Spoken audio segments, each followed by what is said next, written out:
नमस्कार, मैं आशिमा और आप देख रहे हैं आर इंडिया न्यूज। दिन भर की कुछ खास खबरें जुड़े रही आर इंडिया न्यूज के साथ। हम आज यहाँ सुनाई दे रहा है?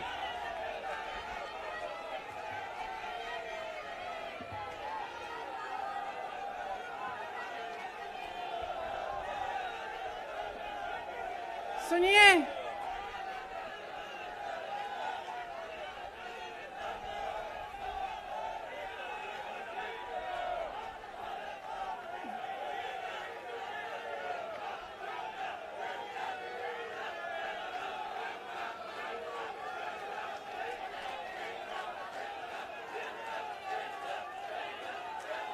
अब बोलूं? इजाजत है? मेरे यूपी के भाइयों, बोलने दो। देखिए, यहाँ पे बैठे हुए मेरे मन में एक पुरानी बात आई। 32 साल पुरानी बात है। मई 1991 की बात है। मेरे पिता की शव यात्रा तीन मूर्ति भवन से निकल रही थी। अपनी मां के साथ और अपने भाई के साथ हम एक गाड़ी में बैठे थे। सामने भारतीय सेना की एक ट्रक थी, फूलों से लदी हुई थी। उसके ऊपर मेरे पिताजी का शव था। थोड़ी देर काफिला चला, 5-10 मिनट चला। फिर राहुल कहने लगे मैं उतरना चाहता हूं। तो मां ने मना किया। उस समय सुरक्षा का भी बहुत वो था, तो मां ने कहा नहीं, तुम उतर नहीं सकते। राहुल ने जिद की, नहीं मैं उतरूंगा। मैंने मां से कहा मां उतरने दो। राहुल गाड़ी से उतरा। उस सेना की ट्रक के पीछे खड़ा होके चलने लगा और तीन मूर्ति से लेके कड़ी धूप में अपने पिता के जनाजे के पीछे पीछे पैदल चलते चलते चलते चलते यहां पहुंचा। इस जगह से कुछ 400-500 गज दूर यहां पर मेरे शहीद पिता के अंतिम संस्कार मेरे भाई ने किए।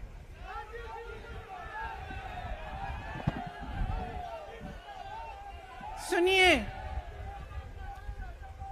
वो चित्र मेरे दिमाग में अभी भी है, मेरे मन में है।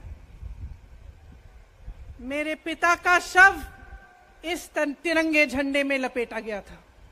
इस तिरंगे के नीचे मेरे पिता का शव था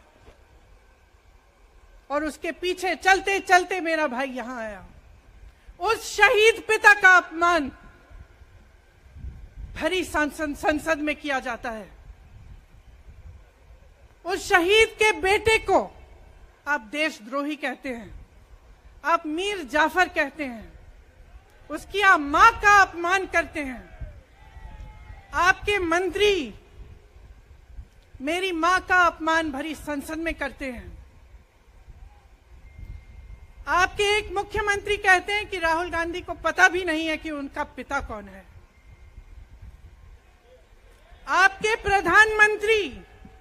आपके प्रधानमंत्री भरी संसद में खड़े होकर कहते हैं कि ये परिवार नेहरू नाम को इस्तेमाल क्यों नहीं करता। पूरे परिवार का अपमान करते हैं। कश्मीरी पंडित समाज के रिवाज का अपमान करते हैं, जिसके तहत एक बेटा अपने बाप के मरने पर पगड़ी पहनता है, परिवार की परंपरा को आगे बढ़ाता है। लेकिन आप पर कोई मुकदमा नहीं होता। आपको 2 साल की कोई सजा नहीं मिलती। आपको जेल की सजा नहीं मिलती। आपको संसद से कोई बाहर नहीं निकालता। आपको मना नहीं करता कि 8 सालों के लिए आप चुनाव नहीं लड़ सकते। क्यों? मैं पूछना चाहती हूं, क्यों? आज तक हम चुप रहे हैं। हमारे परिवार का अपमान करते गए। मेरे भाई ने क्या कहा? संसद में वो मोदी जी के पास गए और उनसे गले लगे। मेरे भाई ने कहा, मैं आपसे नफरत नहीं करता हूं, मेरे दिल में आपके लिए कोई नफरत नहीं है, हमारी विचारधारा अलग है, लेकिन हमारी नफरत की विचारधारा नहीं है। तो मैं पूछना चाहती हूं, एक आदमी का कितना अपमान करोगे, कितना अपमान करोगे? क्या यही है इस देश की परंपरा? आप परिवारवादी कहते हैं, तो भगवान राम कौन थे? भगवान राम को वनवास में भेजा गया, उन्होंने अपने परिवार, अपनी धरती के प्रति अपना धर्म निभाया। क्या भगवान राम परिवारवादी थे? क्या पांडव परिवारवादी थे कि वो अपने परिवार की संस्कारों के लिए लड़े? और हमें क्या शर्म आनी चाहिए कि हमारे परिवार के सदस्य शहीद हुए इस देश के लिए, कि इस झंडे में उनका खून है, इस धरती में उनका खून है, इस देश के लोकतंत्र को मेरे परिवार के खून ने सींचा है। और जो सोचता है कि हमें अपमानित करके हमें डराएंगे, हमें धमकाएंगे, जो सोचता है कि तमाम एजेंसियों को लगाकर हम पे छापे मारकर हमसे कुछ भी कर ले, हमको हमें डराएंगे, वो गलत सोचते हैं।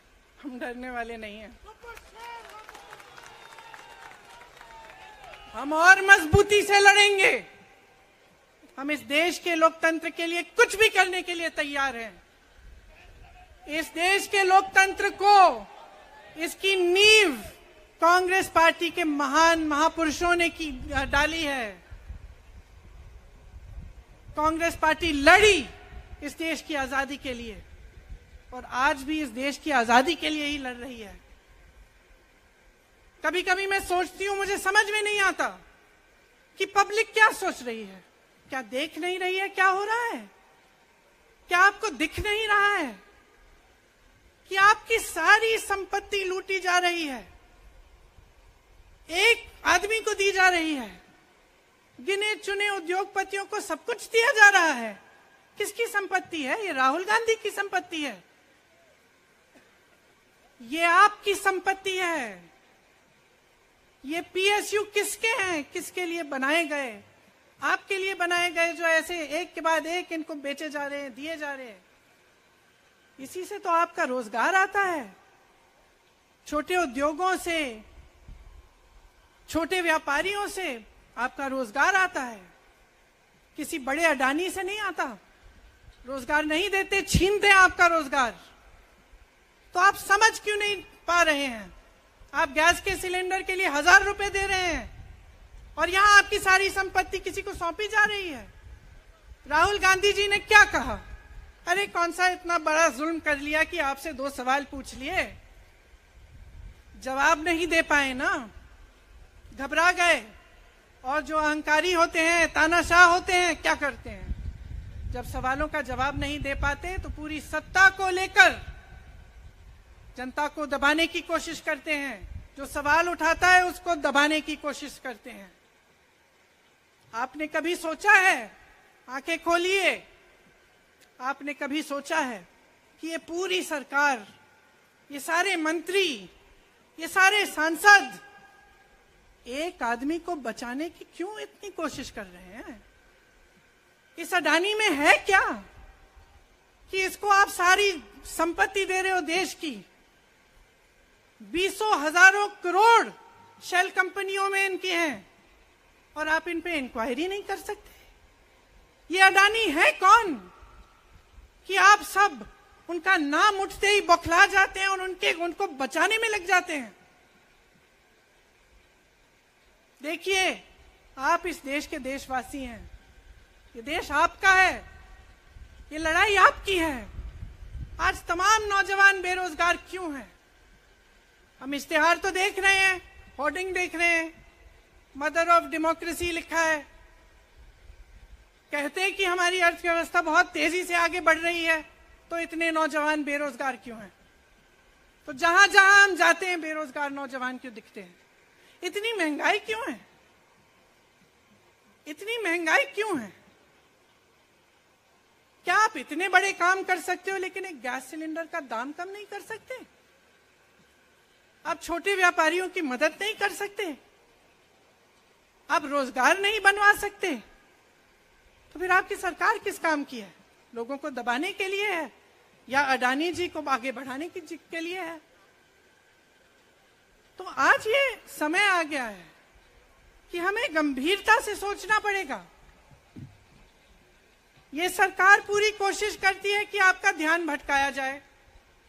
अब आप सोचिए, कन्याकुमारी से कश्मीर तक एक आदमी चला, उसके साथ लाखों लोग चले। क्या पैगाम लेके चला? किस लिए चला? उसके दिल में क्या भावना थी कि लाखों लोग देश भर से उससे जुड़ के चले? समता, एकता की भावना थी। आज आपके सारी मीडिया, आपके सारे मंत्री, आपके सारे सांसद, आपके सारे कार्यकर्ता कह रहे हैं कि राहुल जी ने विदेश जाकर देश का अपमान किया, राहुल जी ने एक वर्ग का अपमान किया। क्या एक आदमी जो कन्याकुमारी से लेकर 5000 किलोमीटर कश्मीर तक चल के ये रोज रोज कहता है कि इस देश को एक होना चाहिए, सबको समान दृष्टि से देखना चाहिए, क्या ये आदमी देश का अपमान कर सकता है? क्या ये आदमी एक वर्ग का अपमान कर सकता है? तो ये आदमी क्या कर रहा है? ये आपकी आवाज उठा रहा है। ये क्या कह रहा है? कह रहा है कि गरीबों को अपना हक दो, नौजवानों को अपना हक दो, महिलाओं को अपना हक दो। यही तो कह रहा है। और हक क्या है? हक ये है कि जो आपका है वो आपके हाथों में जाना चाहिए, किसी बड़े उद्योगपति के हाथ में नहीं जो प्रधानमंत्री जी के मित्र हैं। ये है आपका हक। उसी हक की लड़ाई लड़ रहा है। तो आप समझिए, ये एक इंसान की बात नहीं है, ये एक राहुल गांधी की बात नहीं है, ये पूरे देश की बात है। जब हम कहते हैं लोकतंत्र को बचाना है, तो हम किस बात को बचाने की कह रहे हैं? क्या कह रहे हैं हम? लोकतंत्र क्या होता है? खुल के जवाब मांगो, सवाल उठाओ। यही तो लोकतंत्र है कि आपको कोई आपत्ति है, कोई समस्या है, आप किसी के पास जाकर अपना हक मांग सकते हैं। आप कह सकते हैं भाई हमारे लिए ये क्यों नहीं किया, इतनी महंगाई क्यों है, हमारे लिए रोजगार क्यों नहीं बनाए। लेकिन आज यही हक आपसे छीना जा रहा है और आपका ध्यान इधर उधर भटकाया जाता है और इतनी चीजों को फैलाया जाता है जो सच नहीं है, झूठों को फैलाया जाता है। आप सोचिए, राहुल गांधी दुनिया के सबसे बड़े जो शिक्षा के संस्थान है वहां से पढ़ के आए हैं। हार्वर्ड और कैम्ब्रिज की उनकी डिग्री है। कैम्ब्रिज से उन्होंने इकोनॉमिक्स में मास्टर्स डिग्री, एमफिल डिग्री उनको मिली। आप उसको पप्पू बनाते हैं। पूरे देश भर में आपकी सहायता के साथ मेरे मीडिया के दोस्तों, डिग्री आपने देखी नहीं, सच्चाई आपने देखा नहीं, उनको पप्पू बना दिया। फिर पता चला कि ये पप्पू तो यात्रा में निकल आया और पता चला कि ये तो पप्पू है ही नहीं। इसके साथ तो लाखों लोग चल रहे हैं। ये ईमानदार भी है, ये सब बातों को समझता भी है, ये जनता के बीच जा रहा है, जनता की समस्याओं को सुन रहा है, तो जनता इसके साथ चली जा रही है। तो घबरा गए कि राहुल गांधी ने संसद में वो सवाल उठाए जिनका उनके पास जवाब नहीं है।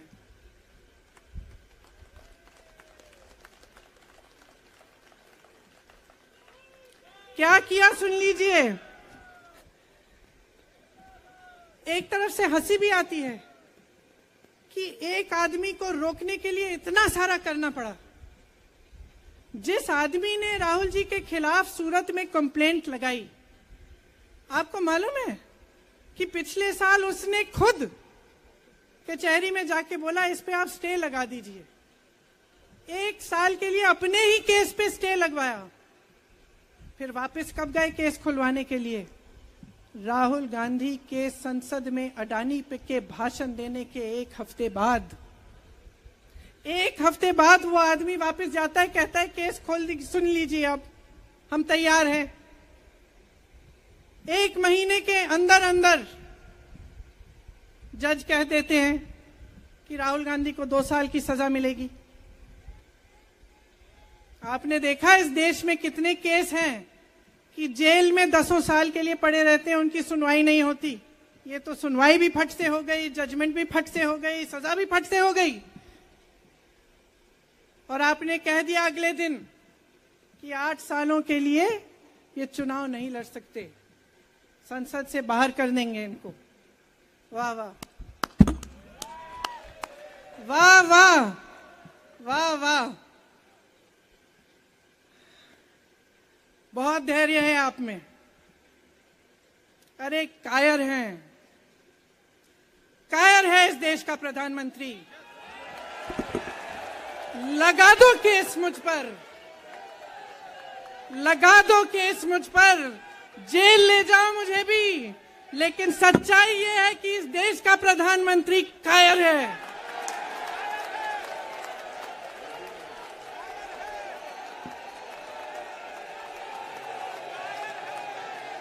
अपनी सत्ता के पीछे छुपा हुआ है, अहंकारी है। और इस देश की बहुत पुरानी परंपरा है, इस देश की बहुत पुरानी परंपरा है, हिंदू धर्म की पुरानी परंपरा है कि अहंकारी राजा को जनता जवाब देती है। और इस देश की बहुत पुरानी परंपरा है कि अहंकारी राजा को ये देश पहचानता है। मेरे परिवार ने मुझे एक चीज सिखाई है कि ये देश दिल से बोलता है और दिल से सुनता है। ये देश सच्चाई को पहचानता है। और मैं जानती हूं कि आज वो दिन है जब से सारा कुछ बदलने लगेगा।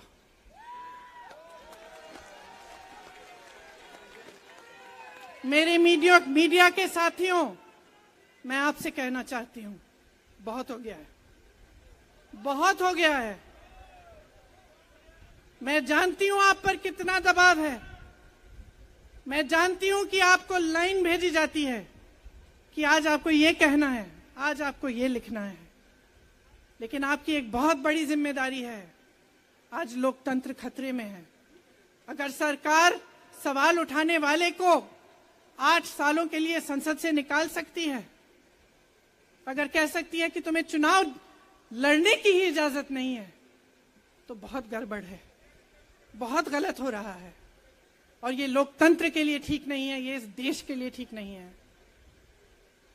जब आप पत्रकार बने, शुरू में जब आप काम के लिए आए, तो आपके दिल में भी ये होगी बात कि देश के लिए मैं सच्चाई बोलूंगा, मैं सच्चाई बोलूंगी। आज आप बोल नहीं पा रहे हैं, हिम्मत करिए, खड़े हो जाइए आप भी। और जैसे खड़गे जी ने कहा कि तमाम पार्टियों ने आज अपनी आवाज उठाई है, उनका हम सब धन्यवाद देते हैं। और हम सबको एक होना पड़ेगा। इसलिए होना पड़ेगा क्योंकि आज ये देश खतरे में है। आज इस देश की सारी संपत्ति एक आदमी को सौंपी जा रही है और उस आदमी को बचाने के लिए पूरी सरकार खड़ी हो जाती है। बहुत गलत हो रहा है। अगर आज मेरे भाइयों और बहनों आप इसको पहचान नहीं पाएंगे तो इस देश को बहुत खतरे में डाल देंगे। इसीलिए यहां खड़े हुए महात्मा गांधी जी की समाधि के कुछ ही गज दूर खड़े हुए मैं आपको याद दिलाती हूं कि कितनों ने इस देश के लिए अपना खून बहाया है। कितनों ने इस देश की धरती, इस देश की आजादी के लिए अपना खून बहाया है। ये अफसर हैं यहाँ तैनात खड़े हैं, इसी तरह से इनके भाई सरहद पे खड़े होते हैं हमारे लिए, आज भी अपना खून बहा रहे हैं। क्या इसके लिए? क्या अडानी जी के लिए? कि अपने देश के किसान के लिए, अपने देश के गरीब के लिए, अपने देश के छोटे व्यापारियों के लिए, महिलाओं के लिए, अपने बच्चों के भविष्य के लिए हम सब अपनी जान देने के लिए तैयार हैं। तो मैं आपसे आग्रह करती हूं, मेरे देशवासियों, आंखें खोल लो, समय आ गया है, डरो मत। राहुल गांधी के शब्दों में डरो मत, इनका सामना करने का समय आ गया है। एकजुट हो जाओ, सामना करो, इस देश की सच्चाई को उभारो, इस देश की एकता को बनाए रखो और इस देश को आगे बढ़ाओ। जय हिंद, जय हिंद।